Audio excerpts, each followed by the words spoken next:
So, Chuck, before we start, I like to, if you don't mind, I'd like to present our audience with a content warning at the start of this episode. Okay. Due to the nature of this conversation, which is about heaven, there may be talk of the belief in the transformation of our physical, lowly bodies to a renewed, glorious heavenly body. As such, there may be references to the 1985 film Cocoon, starring Steve Guttenberg and Wilford Brimley. If you were subjected to this film at a young age and as a result traumatized by the portrayal of the Cocoon aliens, there will be alarms placed throughout the episode to warn the listener or viewer to skip ahead. Thank you.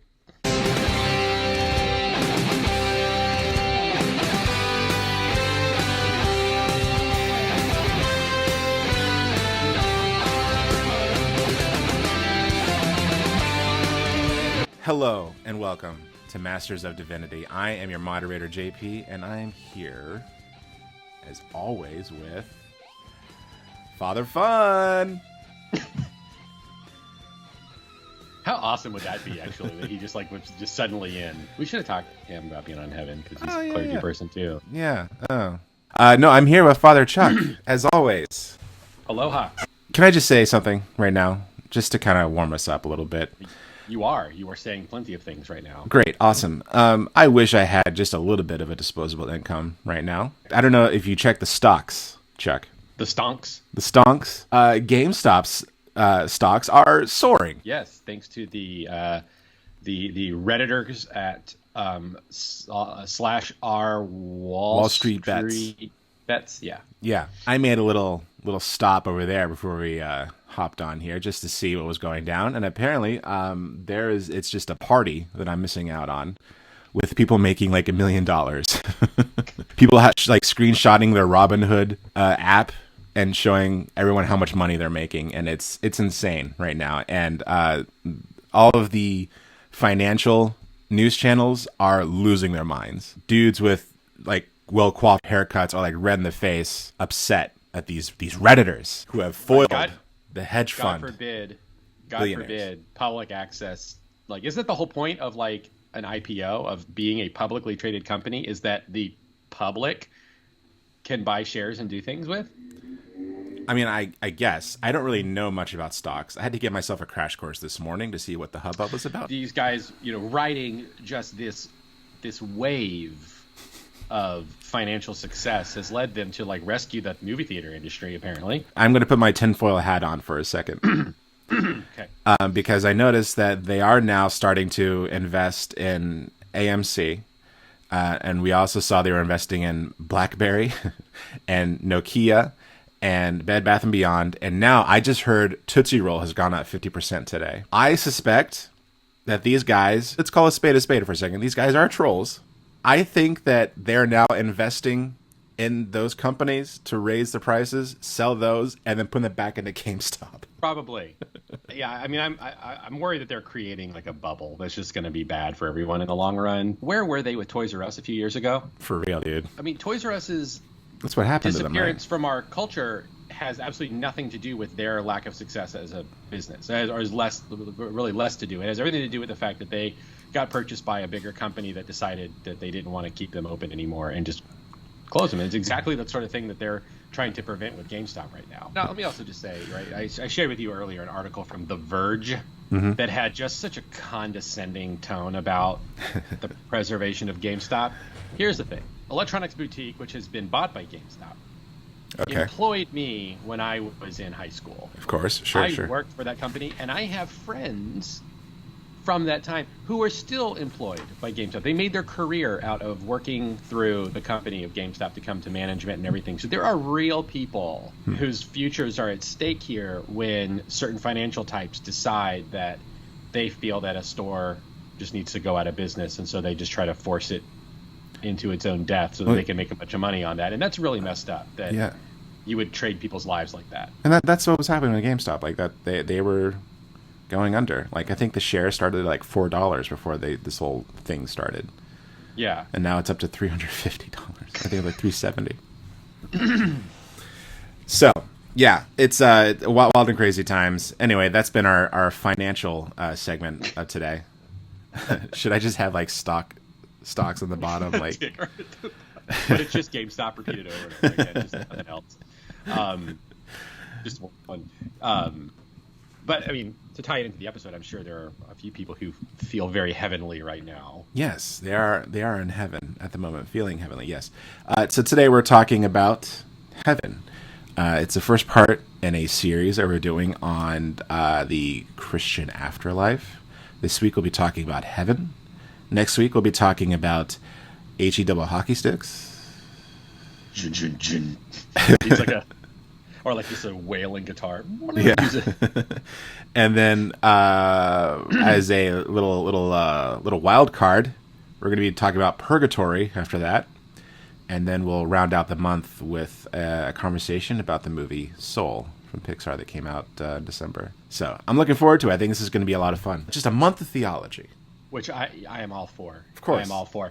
And what's going to be interesting, too, is we're going to be touching on things that, like, to me, at this point, are, like, obvious about what it means to be a Christian. But I'm realizing that it's sort of shocking, and some people even think that it's non-Christian to talk about, because we just sort of take for granted a very particular understanding of not only what the afterlife is, but how we get there and all of that kind of stuff. And I think we're going to talk about that too. So be prepared to be challenged, perhaps. So we're going to kick it off by just talking about the ways in which heaven is portrayed in pop culture, which is sort of what spurred this idea, I think, on your part. Right, Chuck? There's a thing in pop culture where heaven is usually depicted as kind of lame or vague. I remember reading an article years and years ago, I think it was in Relevant magazine, when Constantine came out. And there was a discussion about, you know, how the film has all of these just really, like, rich depictions of hell.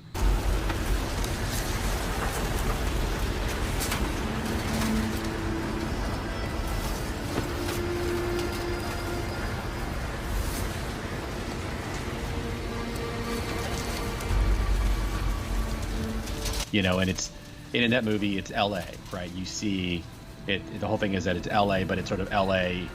in this, you know, hellish state. But then at one point you see, you know, L.A. is supposed to be as heaven, but all you kind of see is the skyline obscured by a cloud. You don't actually get, like, into the details of what heavenly Los Angeles looks like in that movie. And in this article I read, the director said something that it's almost impossible to depict a version of heaven in pop culture that's going to be satisfactory, which is, they said, but was also kind of crazy because, you know, it's the human ideal. It's the thing that we're, you know, ultimately trying to get to. So we, you know, it should be something that we should be able to easily depict in pop culture. But every time somebody does, it's, you know, it comes across as kind of lame or vague, right? It's like a white room or just clouds or whatever. Yeah. And, you know, I have a small list of movies in which heaven is portrayed that kind of stick out to me, that I think are pretty good. I think the first time I ever saw heaven portrayed in a movie was in a little film called All Dogs Go to Heaven. Oh yes, that movie kind of wrecked like 8-year-old Chuck. Yeah.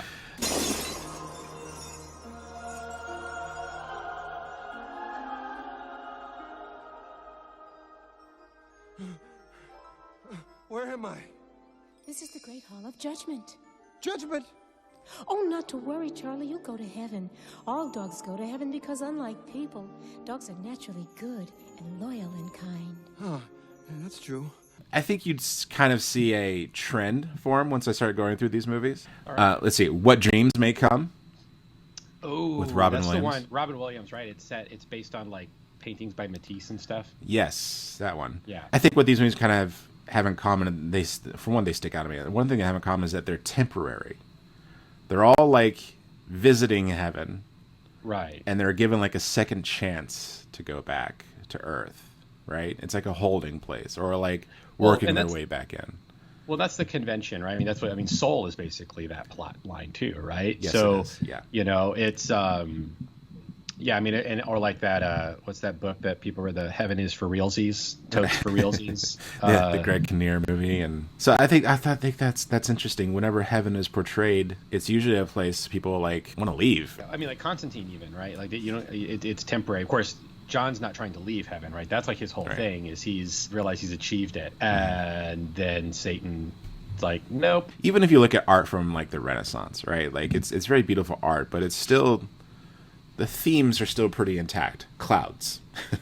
Right. Clouds and robes. I don't know. I guess this is all like what has influenced our view of heaven. So let me ask you, Chuck, what do people, especially Christians, get wrong about heaven? Well, there's a lot of ways I could talk about that to answer that question. I think a lot of why we get these ideas about heaven is that they're based on people's near-death experiences. And so there's a sentimental element that gets leached into these ideas. The Bible actually doesn't give us too many, I'll talk a little bit about the Bible's depictions of heaven, but the Bible's depictions of heaven are not as like bland and cloudy as we see in popular culture. Yeah, I remember hearing something about golden streets.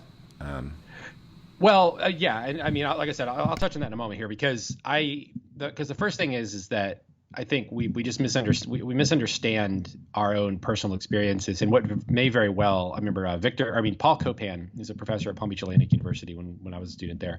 You were a student there too, actually, in fact. But I remember in a class I took with him once, he said that to be careful that these visions that people experience when they're dying, they very well just could be things that the brain is experiencing as it's shutting down, and so we shouldn't confuse that with how it may be, right? Because it's a physical phenomenon that you're seeing rather than some other reality.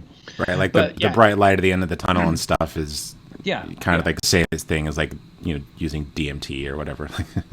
Yeah, I don't know. And but heaven in the Bible is, you read like the opening chapters of Ezekiel and you get this, Ezekiel mentions how he's in the presence of the Lord, and it's the heavenly throne room. It's depicted as a place, like it's bright in color. I know like Revelation talks about it having a rainbow, an emerald rainbow in it, plus like an entire like ocean in front of the throne.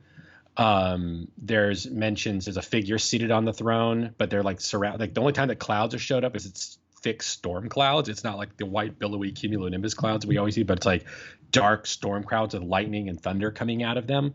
And then on top of that are the horrific hell, like I shouldn't say hell beasts because they're heaven beasts, but the horrific heaven beasts, right? These cherubim that have 4 faces and 6 wings, and they always move in a straight line, and they're surrounded by wheels. And then there are the hybrid animals and just these crazy, things that are depicted in the scene. That's not at all, like Reese Witherspoon in like a nightie with like wings and a harp. It's colorful and not exactly Clarence from It's a Wonderful Life. Right. It's kind of mind breaking. That's kind of the subtext throughout all of it is if we with our mortal minds were to see God in his like godness, like we would become insane because we're incapable of processing it. Right. It's a whole different level of reality. And so even these illusions that show up in the scriptures give this sense that it is, it's like the 15th dimension or something. I mean, it's just a whole different thing. And it doesn't correspond to lights at end of tunnels and vague white empty rooms and all of that. It's alive. It's living. I mean, there's music. There's crowds of people shouting. There's all these celestial beings surrounding and, that may or may not be gods from other religious identities. It's all this kind of craziness in there. And so it's a very different kind of place, the way that scriptures depict it, than a lot of Christians assume. And so I think that's one of the first things I would say that Christians get wrong is just what it looks like. Again, it's a mind-breaking sort of place because, it's perfection. And we live in a world that is not defined by perfection. And so perfection is going to make everything feel skewed and wrong. But I think the other thing too, and we'll get into this more, I think, is it's also not a destination. Tell me, like, what is heaven to you, and how have you understood it as growing up? Okay, as I have always understood it as, heaven was a place where my soul used to live, and then my parents had me, and then my soul came down into my body. And while I'm here, I've been saved. I now follow Jesus. I'm a Christian. I go to church. Now that I'm saved, I go to heaven once I die. My soul leaves my body. It will go back to heaven. And if it doesn't leave my body and go to heaven when I die, the rapture might happen before then, and like my entire body will go to heaven. where we'll be just kind of hanging out until the end of the Left Behind series, which is, I think, like 20 books. So, okay, so what you're describing is probably a little bit different than what I grew up with. Okay. Because I don't know that my church ever said that, like, my soul was in heaven before I was born. Really? Interesting. I don't think any of my churches said it either, but I think it was just sort of like through osmosis. I also went to like a Christian school, like 2 Christian schools, and it's like I feel like when you go to a school with many denominations, things just kind of like get mixed up, you know, with all the relationships you make and stuff. So I think there's a lot of osmosis happening in my in my understanding. Well, and it this raises like a whole range of issues. One is even the concept of a soul, which is not that's a Greek concept, not a Hebrew concept. And so when the Bible speaks of, like in the Old Testament, about something that we use the word soul for, it's actually more talking about like your life essence. It's not talking about this eternal, immaterial, sort of true part of yourself. It's just the principle that makes you alive, and it's your blood, and it's carried in your breath. And once those things are out of your body, that's kind of like a question I brought up a lot when talking about sort of like, you know, what do we believe in terms of like the metaphysical world? I've always had all these questions about the soul, and no one really seems to like care. Like it's something I shouldn't really like think about, but I'm like, what is it? Where does it come from? What is it made out of? Why is it here? Why can't I just leave it any time? I don't get it. It's a part of me that exists in the metaphysical world. That doesn't really make much sense. I don't know. How much does it weigh? Does it smell like something? I mean, the thing is that pretty much every religious system in the world has some concept of an like immaterial aspect to the human person, that what makes us is more than just the sum of our parts, that there is like an essence, there's something in us that's unique. The Greeks called that a soul.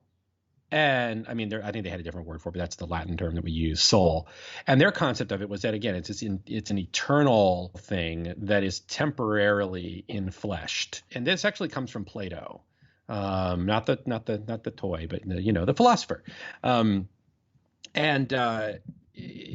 Aristotle and others, but it's this ideal, this sense that maybe of the whole idea of substances and accidents. This notion that, say, a chair is conforming to some sort of immaterial ideal sense of a chair, and so when you sit on a chair, you're experiencing the accidents of a chair. It's the part that you can touch, you can see, taste, whatever. But there is a spiritual ideal of a chair, and all of our constructions of chairs is attempting to sort of like capture that ideal. I'm not nearly high enough to even begin to grasp that. But like that corresponds with this idea in Greek thinking that then there is something like that for us as humans, that there is sort of a true self. And you hear that a lot in a lot of like New Agey Christian thinking. Richard Rohr talks about the false self and the true self and how it relates to soul thinking and all this kind of stuff. But again, it's a Greek philosophical concept that may or may not be consistent with what the earliest concepts of the scriptural tradition enshrined by Jewish religion subscribes to. So, to kind of use that long way of answering your question, JP, of how we got to where we are, where we believe about heaven as this sort of the source and return of the human soul, the cocoon alien, when we shed off our rubber skin. Hold up. Okay. The alarm. I'm pausing for the alarms. Okay, continue. The answer to that is Aristotelian Platonic Greek philosophy. When Judaism wound up encountering the Greeks after, Alexander the Great, as a Macedonian, conquered the known world, Hellenization wound up showing up in the Jewish communities, and a lot of Jewish people began, just like everybody else in the ancient world, really embraced it because they saw it as this really, developed system of thinking, and it was great. And so a lot of Hellenistic ideas were synthesized into Jewish thinking, and some of it good, some of it awkward. But the idea of a soul, the idea of a heaven, like that kind of started getting itself into Jewish philosophy. This, however, also kind of somewhat coincided with this rising development within Judaism of an idea known as the resurrection of the dead. which is the belief that we would one day rise from our graves, and that the death would be reversed. And this sort of coincides with Babylonian ideas during the Babylonian captivity. So Babylon captures the Jews. The Jews are spread throughout the Mediterranean world. They return from there to reestablish their home in Jerusalem. Several centuries later, Alexander comes along, Hellenization influence. So you've got these new threads and currents of ideas impacting Jewish religious thinking. This carries over when the Christian movement takes root, and we get these ideas around the nature of materiality. And there are various breakoffs of both Jewish and Christian religious ideas. Like within Christianity, we have the Docetists. There are, of course, the various Gnostic groups that we hear of. And it's a few others that I can't think of off the top of my head right now, but they all held to some notion that the world is a temporary state of affairs, and that we're only here for a limited amount of time, and that in fact our goal is really to escape this flesh and blood existence. Maybe we think of Yoda in Empire Strikes Back, and he says, luminous beings are we, not this crude matter, right? That's an idea that draws from this kind of thread of thinking. I've heard that quote so many times in the youth group. Totally. Yeah, and that's fascinating because it's not Christian, like in any way, shape, or form. Interesting. It's actually the kind of stuff that a lot of the writers of the New Testament were actively trying to combat against. John's Gospel, for instance, regularly has Jesus touching people, right? Like, at one point, he spits and makes mud out of clay and he rubs it in a guy's eyes, or he like sticks his fingers in some dude's ears before he heals him of deafness. He lays hands on people. He eats a fish after he's resurrected.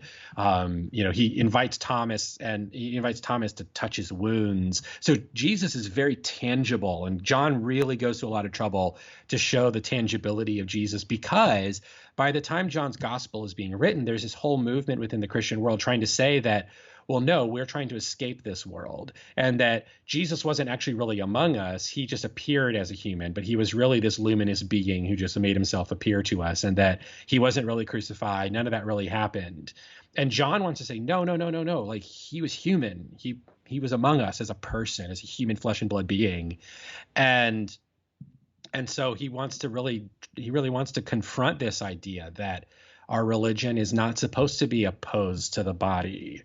It's not supposed to be opposed to the material world. It's rather to see that, God is working to redeem the material world, and we're not trying to escape it. And they were very concerned by this sort of Hellenized Christian thinking that was gaining a lot of widespread acceptance, because, they were Greeks, that, the Gentiles had been engrafted into this Jewish religion, and they brought a lot of their Greek and Gentile ideas with them and tried to work it out. So the church is spending all these centuries trying to work out exactly what it believes, when it's, a merging of Jewish and Gentile, or Jewish and Greek religious ideas. And so, we get all these struggles of trying to define things, but overwhelmingly the church makes a strong condemnation early on that they are very much against this Gnostic idea that, that we are somehow meant to be separated from the body, and that the body in the tangible world is corrupt. That was something they would have been really upset about.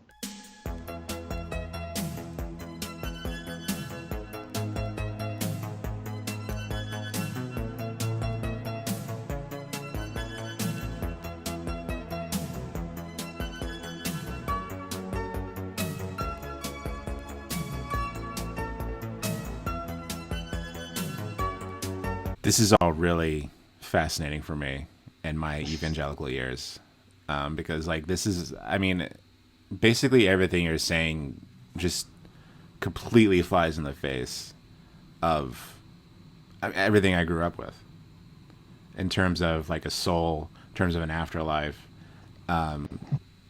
It's very much seen as separate, because the body is seen as it's a fallen evil thing. Right, it's a prison, yeah. And the world is the same way, and that's why there's so much anxiety around not being of the world, right? Right. And it's important to note when Jesus is talking about that idea of, avoiding the world and condemning the world and overcoming the world, that there's a nuanced idea there that's really hard for us to understand in English, that what Jesus is actually talking about is not the cosmos, right? Not the sphere of existence in which we live, not our environment, not our planet, not those kinds of things. He's actually talking about the sort of state of power that exists, and the sort of, for lack of a better word, it's the status quo. It's this idea that, which I know I just used a Latin word to discount other Latin concepts, but the world is a bit more of an intangible concept. It's, we realize it when we kind of see it if you're, let's just say that, let's talk about when those moments when we're smug about movies and we're like, how come everybody just seems to really like just like terrible cinema, and they just gravitate to just really lowbrow, terrible stuff, right? That's kind of where we're tapping into the sense that what Jesus is getting at here is this sense of a world where nobody thinks of anything higher. It's just, we're in it for today, and we're just going to, we look at maybe the political systems that see people who, they don't care who they hurt so long as they can make some money or achieve some power. That's what Jesus is talking about. Like, he's telling the church to not be a part of that, right? Don't love that. Right, another world outside of ours. Is that? Yeah. Yeah. Yeah, interesting. This sense of like it's a corrupt understanding of the world is what he's saying. Don't love that, right? It's, yes, love the trees, love the birds, love your neighbor, love the people around you, love the body that you have. Definitely love those things because God gave them to us. They're gifts, and we should love them. But don't love the corrupt vision of it that persists in our world. Right. That, misses the point of it. Interesting. Okay, so then, well, I was going to go into this Bible verse, but I realized that doesn't make much sense without a little bit of context. I guess I should just ask you, what is heaven then? There is a place called heaven. Right. Okay. It is a state of existence, right? Heaven is the place where God is. It's just where God is. It's God's realm. Maybe we'd say it's the area outside of creation, where God is present. I actually have the if you want the Episcopal Church's answer, we have a catechism in the Episcopal Church, and there's a question: what do we mean by heaven and hell? Answer: by heaven we mean eternal life in our enjoyment of God. So the way the church understands it's a state of being in one sense, it's for this, eternal life in our enjoyment of God. So eternal joy in the presence of God. But ultimately, heaven is, in the most simplest terms, it's the place where God is. Okay, so it's just like another plane of existence. Yes. Like beyond our own realm, which is something, I think everyone can kind of grasp. Yeah, because, right, the whole idea of creation, right? Creation is, something that is separate from God. And so, right, God creates a separate sphere from himself that is creation. But the idea that we're getting to is that we don't necessarily end up there. Not necessarily. Okay. See, and that's the interesting part that I want to focus on now. Okay. Where do we end up then? Well, that's the question is, what are we talking about? Long-term, short-term? Long-term. Our ultimate final destination. Our ultimate final destination, when all is said and done, if we follow the story set forward in the scriptures, and give the vision that's given to us by the book of Revelation, which ends the Christian Bible, is that we do wind up in heaven, but we only wind up there because heaven comes to earth. Ooh, baby, do you know that's worth? Ooh, heaven is a place on earth. They say in heaven, love comes first. We'll make heaven our place on earth. Ooh, heaven is a place on earth. So Jesus says to the apocalypticist, to the person writing the book, traditionally St. John, he says, behold, I am making all things new. Now that's an important thing, because he's not saying I'm making new things. He's saying I am making all things as though they are new. And so the ultimate, final, long-term destination is this sense that, that heavenly Jerusalem, this, which is a reference back to the early days of the Jewish religion, where the temple and everything that's being built is being built according to sort of a, heavenly ideal. It's an earthly, depiction of what's happening in sort of God's presence.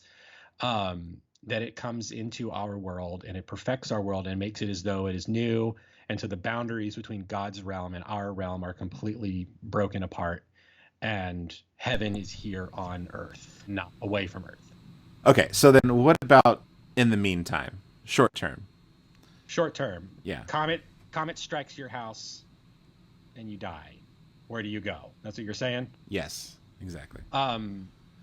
Well, the church is actually not throughout history. The church has not been exactly hasn't had a consensus about this idea.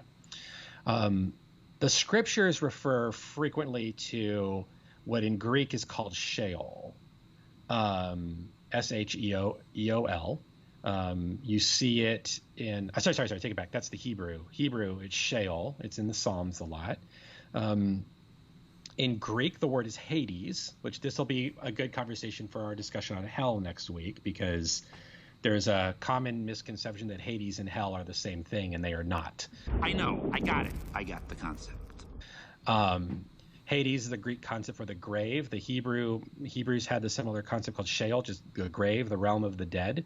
And so the proper biblical understanding of what happens when someone dies is that we die, and this immaterial part of ourselves, maybe we call it a soul for shorthand's sake, even though it might not correspond directly to the Greek concept of a soul. This immaterial life essence part of us, it exists in this realm.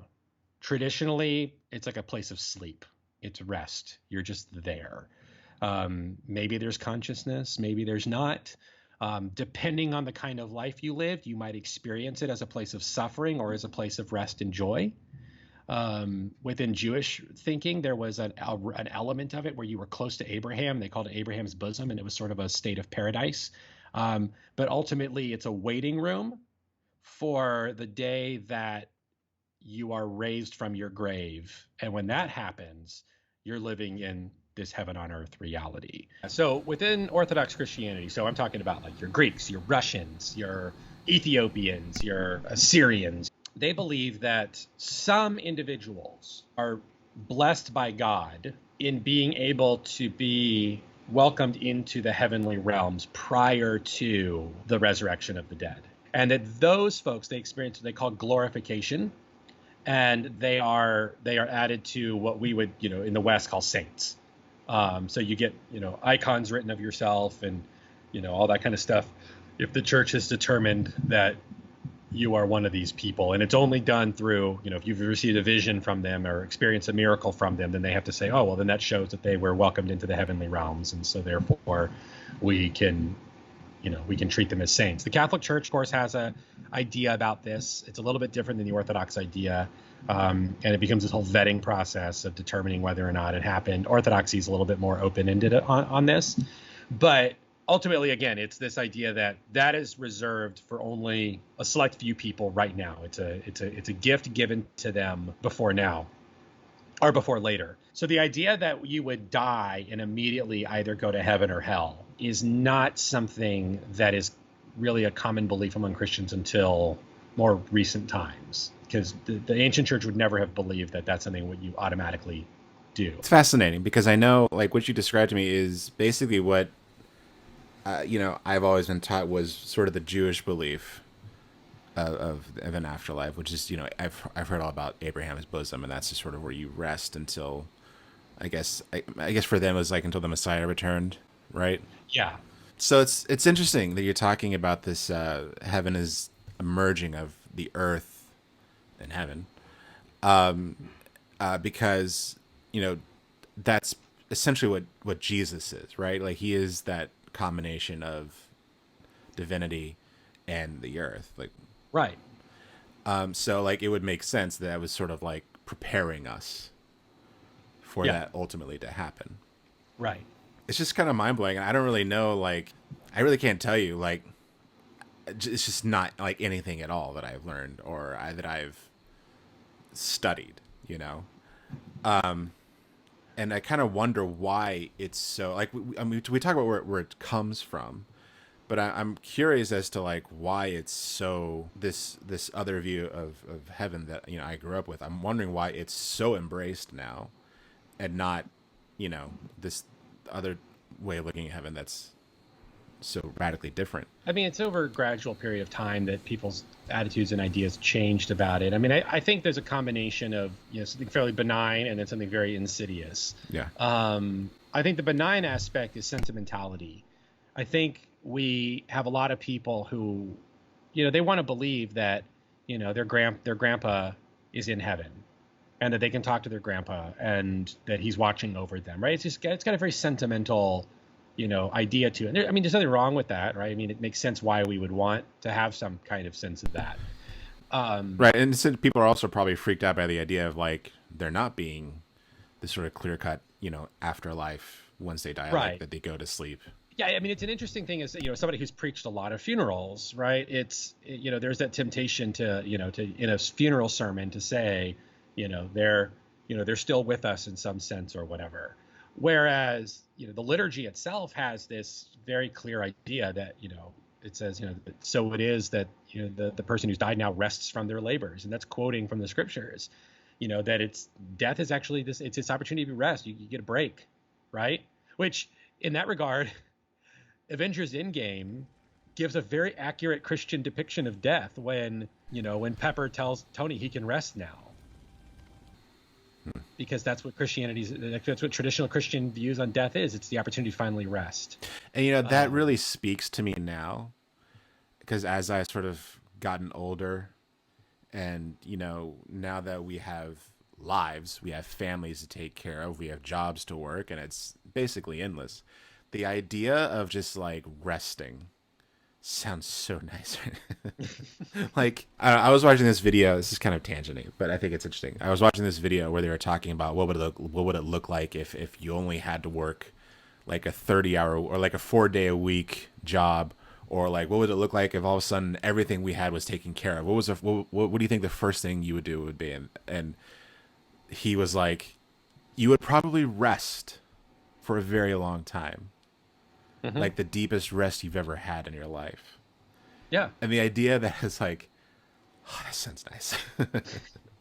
Well, you think about, like Genesis tells us work is a curse, right? Yeah. It's the product of human sinfulness. And so, the goal of one day getting to rest from our labors as, sort of totally forgiveness. But I think there's another, but to touch on the second element here, I think there's also an insidious piece, which is that obviously that when the church, particularly in the West, became an instrument of the empire, ideas of deferring heaven, the idea that what we're working for, what's happening on our earth now is temporary, it allows people in power to justify their actions.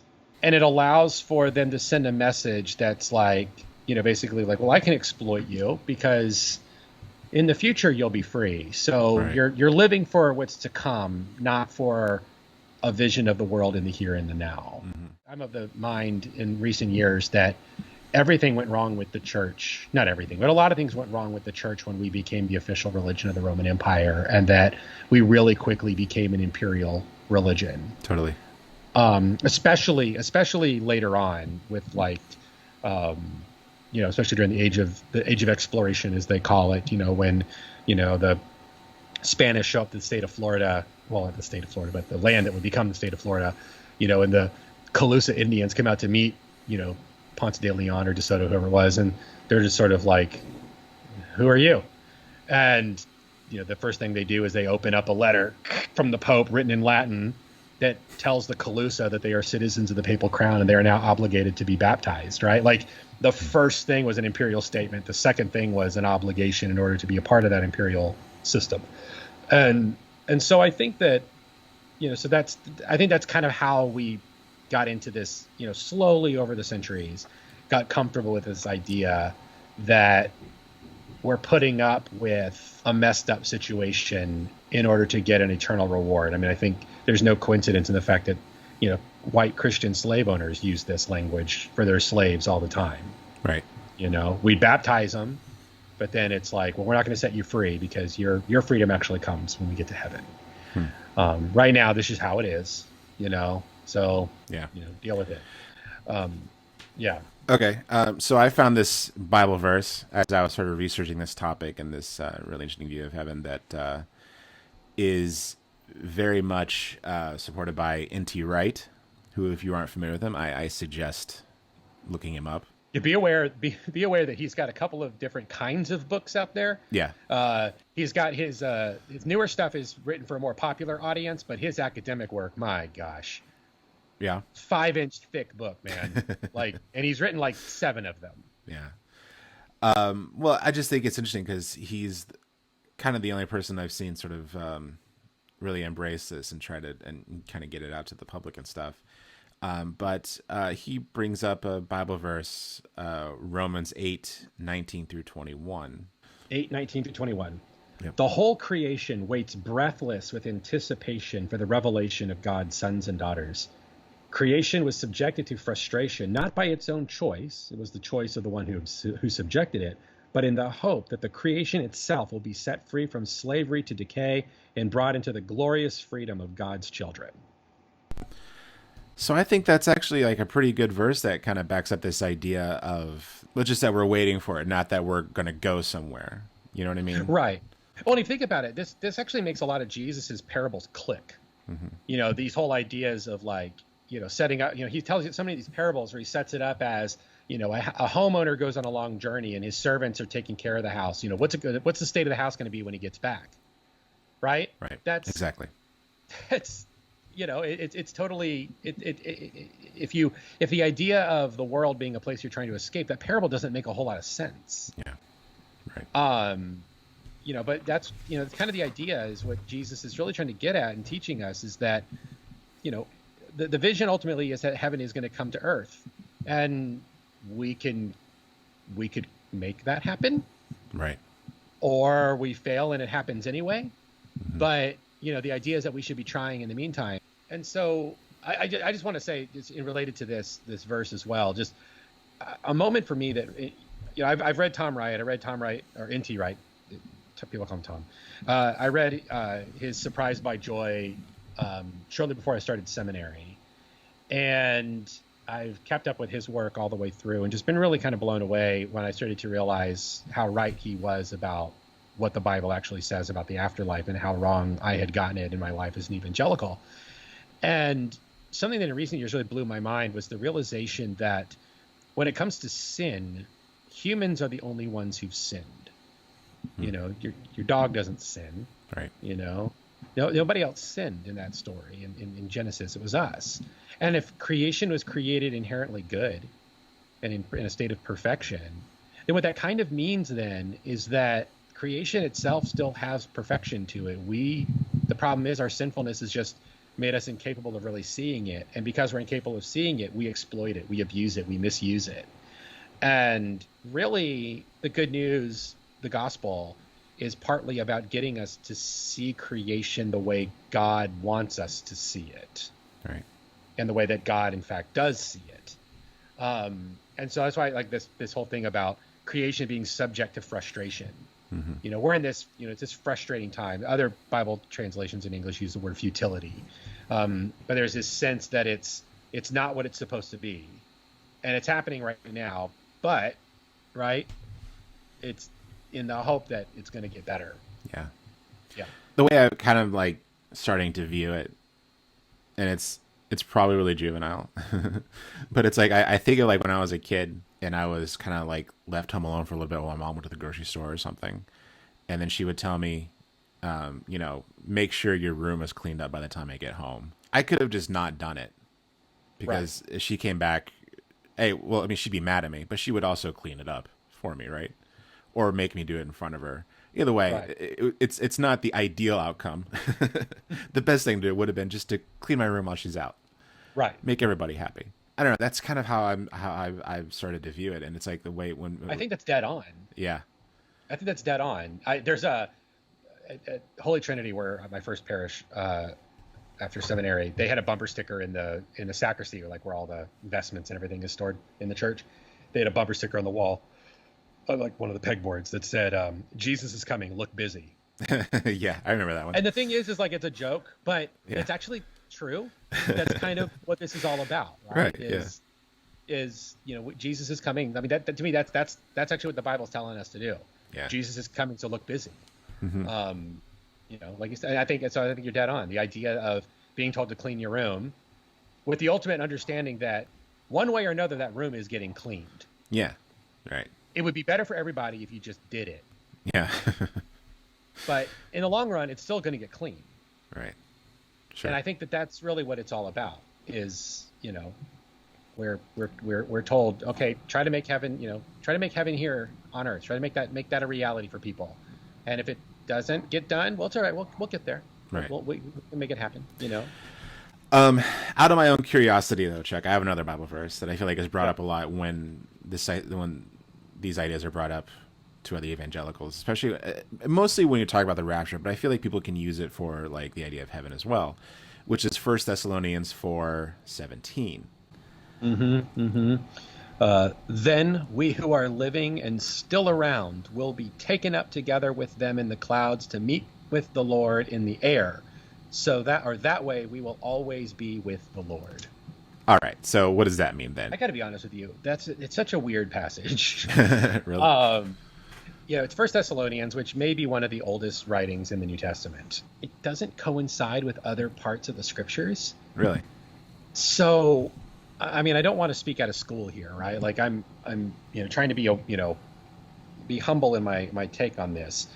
It very well could be that Paul's just very excited at this moment, and he just writes like, "This is how we're gonna meet the Lord in the air," right? Like he's just very excited. Either way, right? Like it's setting up this idea that the Lord Jesus is coming, and so the idea then is that people would come up to meet him. And I think, and to me, the image I've always seen I've long seen with it is then we accompany Jesus all the way back to earth. Like we don't stay up there. We meet with them up in the air, but ultimately, we're there to welcome him back. I want to say this is a verse that is used a lot to talk about the rapture. Right. And if you'll notice, right, like the rapture, as you and I grew up understanding it, was something that would happen before a period of tribulation and then before a millennial kingdom and all this kind of stuff. But if you notice the way Paul talks about it here, it doesn't presage any of that stuff. It's actually, that's how it ends.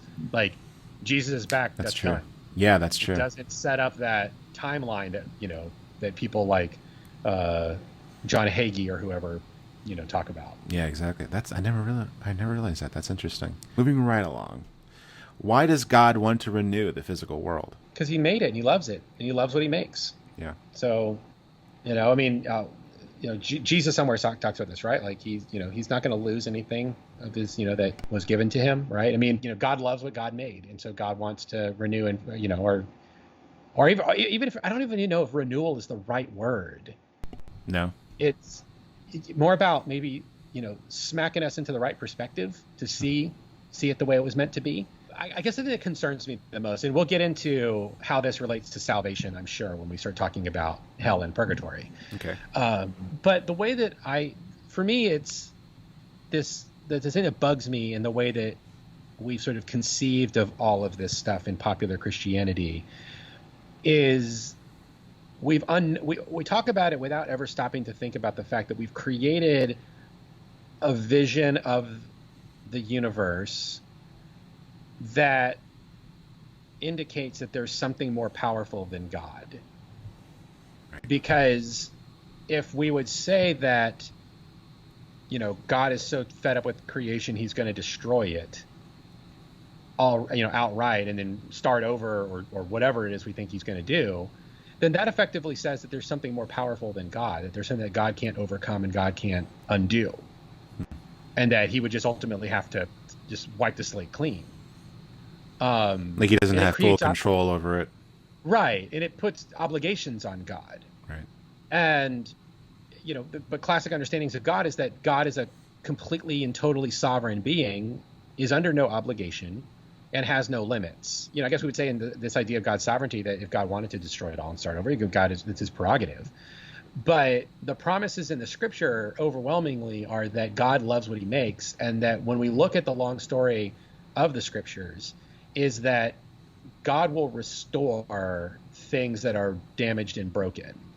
Even in moments where God will say things like, I'm going to wipe you all off the face of the earth. I mean, if you read the prophets in the Old Testament, you see this language all over the place. The prophets saying, God's going to destroy us all. God's going to destroy everything. He's going to uproot Israel. Not a single person's going to be left. And then like 2 or 3 chapters later says, but I'm not going to forget you, says the Lord, and I'm going to bring you back home. And it's like, well, wait a minute. You said you're going to destroy all of us. Why are we now suddenly back? It's there's this hyperbolic language that's in there, but ultimately what we see is that God is interested in restoring even the most rebellious and wicked of us into his good graces, because he knows that's what we're made for and it's what's best for us. And so rather than, if God were put in a position where he felt that he was forced to destroy us, to obliterate us, then wouldn't that indicate that God failed? Yeah, that's something I've always kind of wondered. Even, when you consider something like the flood, the story of Noah, it wasn't really like he flooded the world, but he didn't necessarily destroy it, right? Right. It was that was sort of like, you could kind of say that was a renewal, right? Right. It's a cleansing. Yeah. By the way, just as a side note, I don't know if we've ever talked about this, but Jesus uses Noah and the flood as a way to talk about something where we derive some of our rapture language around the whole left behind idea. Mm-hmm. I think I talked about this way early on, right? Yeah, you've talked about like 2 women in the field, one will disappear, one will remain. Yeah, one is taken and one is left behind, and that we've turned the left behind into meaning you're cursed. But that's not what Jesus is saying, because Jesus used the image of floodwaters coming and sweeping people away, and so that means the person who's left behind is the one who was on a solid foundation. The person who is actually rescued is the one who's not taken away, the one who left behind. So you actually want to be left behind. When we think about heaven as a way to kind of escape death, escape this world, that almost creates an incentive to become a Christian, right? Right.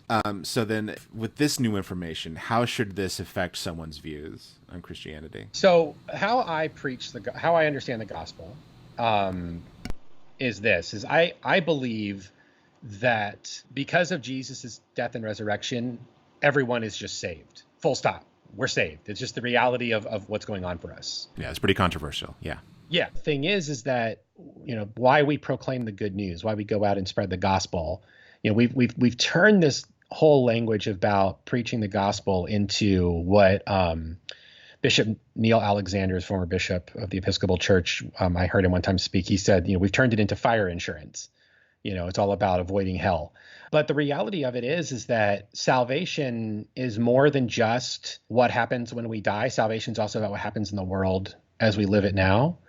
And I don't want to get too far ahead of us in our conversations on hell and purgatory and all that. But I think it's important for us for us to realize that those states of being, hell, heaven, whatever, they are things that kind of reflect the sort of life we live in this world now. And that coming to a real, being baptized, becoming a Christian, whatever, it's not about trying to gain heaven and avoid hell. It's not this kind of get out of jail free card. Jesus is not a means to an end for us to have this paradisal existence.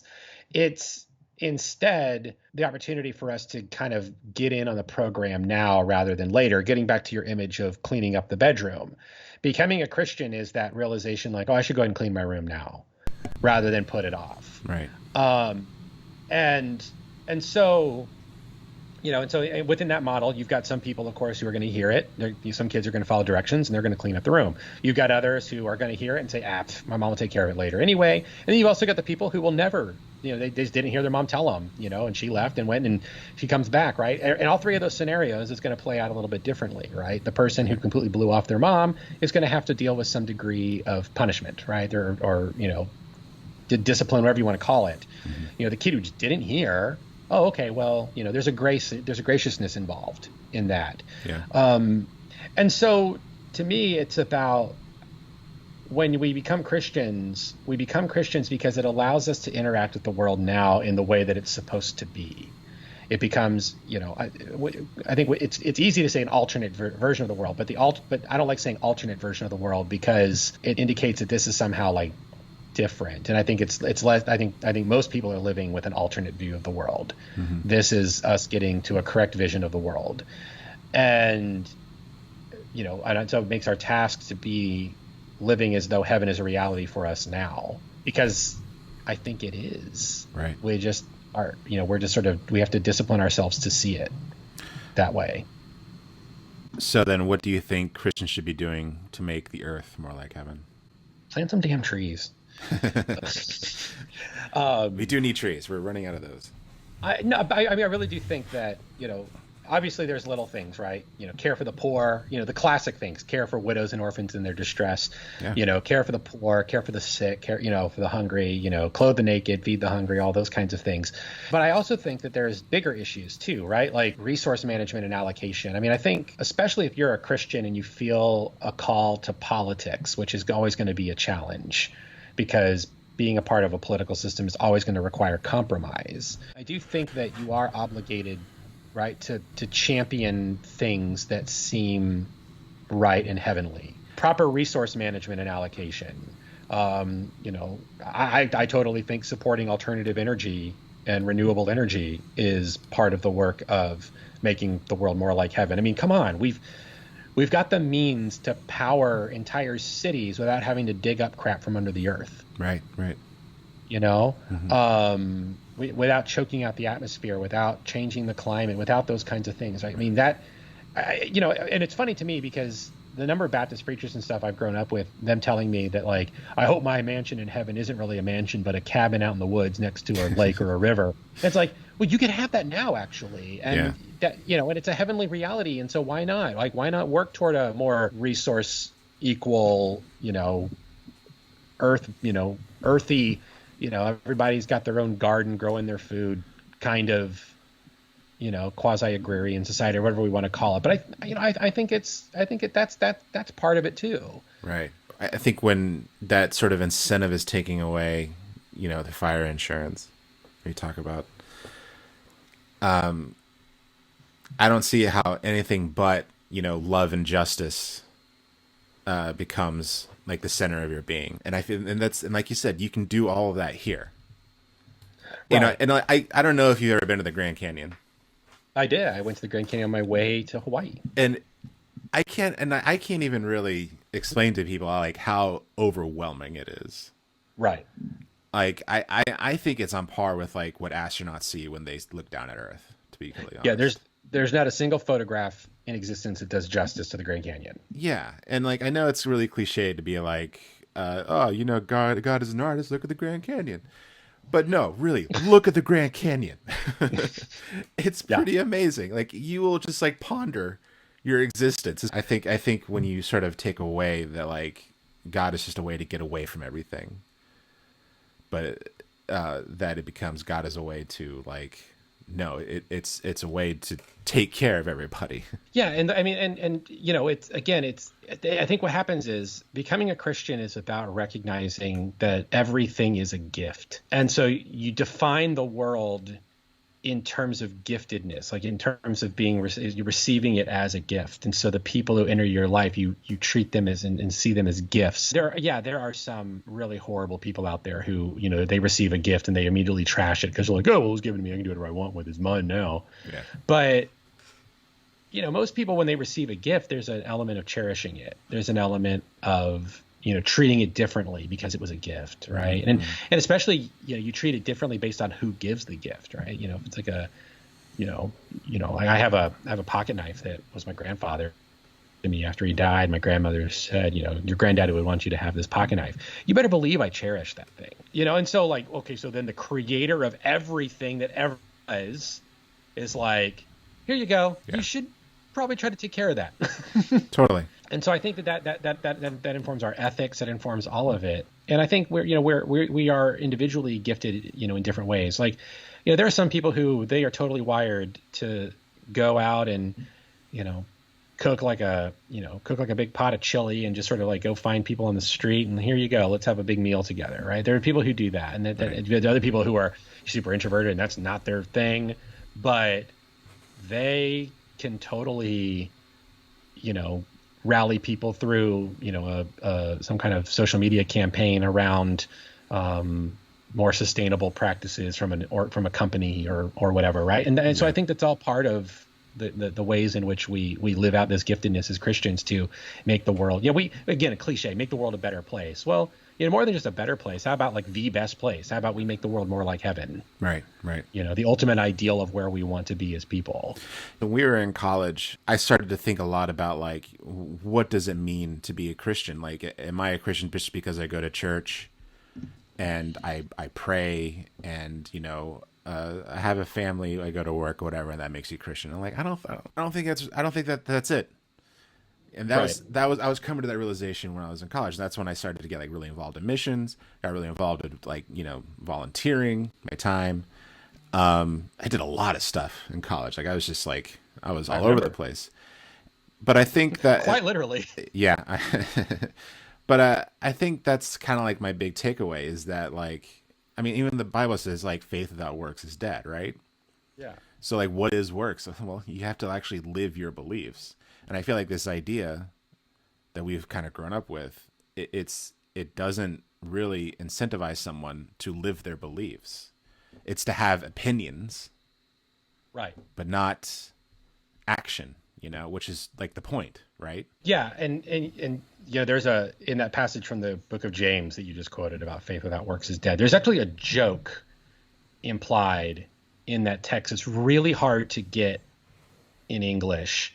I think what James is trying to get at is, the idea of works is movement, right? So what he's saying is, something that's alive is something that's moving, right? So when he's saying that, he says, by my works, I'll show you the liveliness of my faith. Because he's basically saying that like, even, like it's impossible, right? This is this thing about like it, you can't, like ultimately what he's trying to drive home is the incomprehensibility of the idea that you could say, I'm a Christian, and then, I don't know, put kids in cages on the southern border. Yeah. Like, that's a completely incomprehensible idea. Yes, Christians sin, but Christians also, our sin is not something we try to use our faith to justify.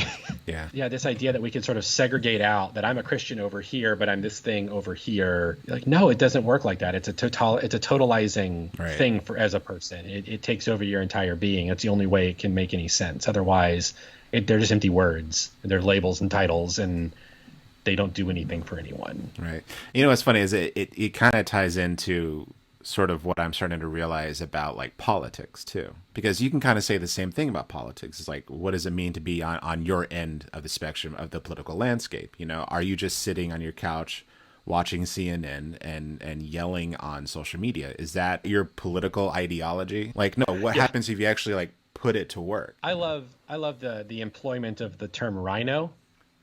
Okay. Yeah. I've heard of that. RINO, Republican in name only. Yeah. So here's my history with a similar term is within the Godzilla fandom, the 1998 Godzilla movie, everyone refers to the monster as Gino. Yeah. Because he's Godzilla in name only. Right. And so, so I find that ironic that that's a term employed by the Trump wing of the Republican Party to like criticize someone like Mitt Romney, right, who is the platonic ideal of a Republican in the ideological sense of what the platform and policies and ideas of like a Republican have traditionally been, particularly the more conservative Republican, because it used to be a thing. You could be a liberal Republican because, because Theodore Roosevelt was a liberal Republican. But so the idea that you would have somebody who does not support any of the classic Republican ideals of like limited government, conservative spending, care about the deficit, those kinds of things, but they're, that somebody who's like that, they now claim that they're the Republican, they're the true Republican. Right. And it's a weird inverting of titles.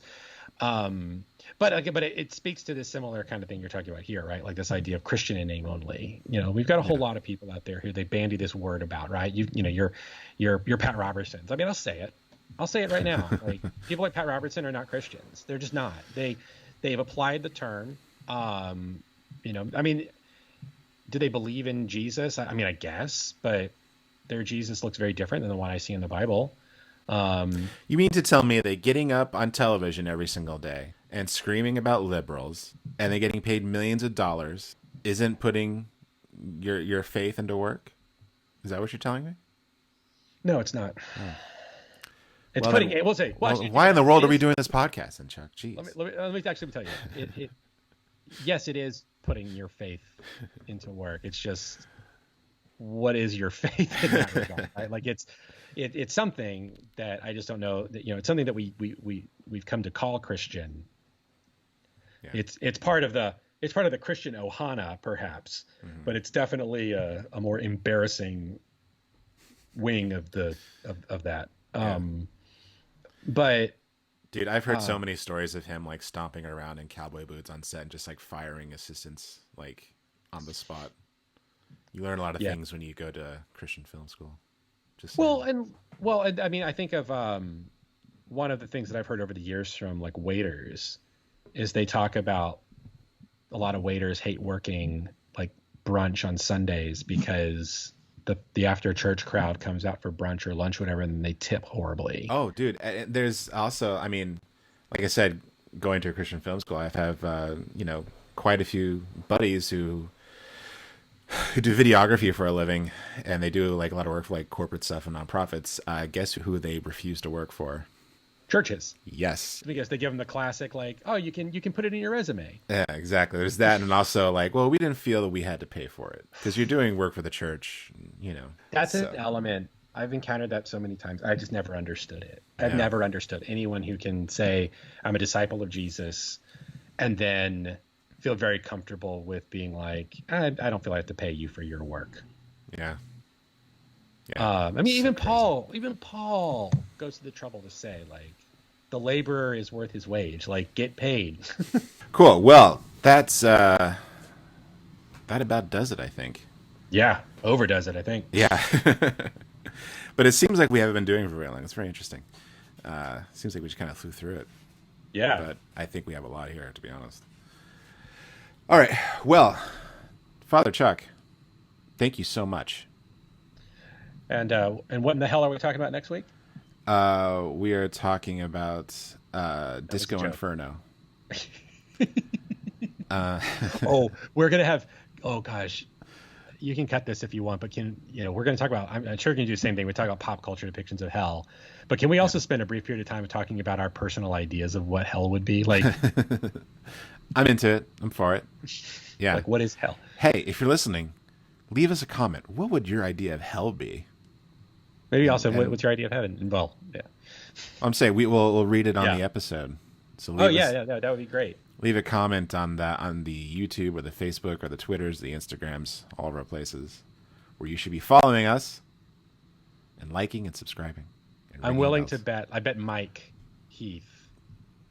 I bet one idea of hell that he could imagine, and I'm narrowly defining you here, Mike, based off of your appearance on our show, but is the idea that you have access to, someone tells you there is a warehouse full of Indiana Jones DVDs, and it leads you to believe that these are Indiana Jones films that you only wish you could see, and you enter the room and it's just a Costco-sized warehouse of just nothing but Kingdom of the Crystal Skull. And then you turn and find the doors have been locked from the outside. And it's all in standard definition DVD. It's not even on Blu-ray. Standard definition. And it's pan and scan. Yeah. Not even 16:9 ratio. Yeah, you got to plug in the AV cables and stuff. Oh yeah. And the coaxial cable. Somehow, yeah. Or it's all just VHS Yeah. with bad tracking. Actually, that would probably make the movie better. Probably. Interspersed with like video footage from like your 6th birthday. Yeah, this is going to be good. That's just abusive. Like that's. What do Well, you got to put me in not a movie?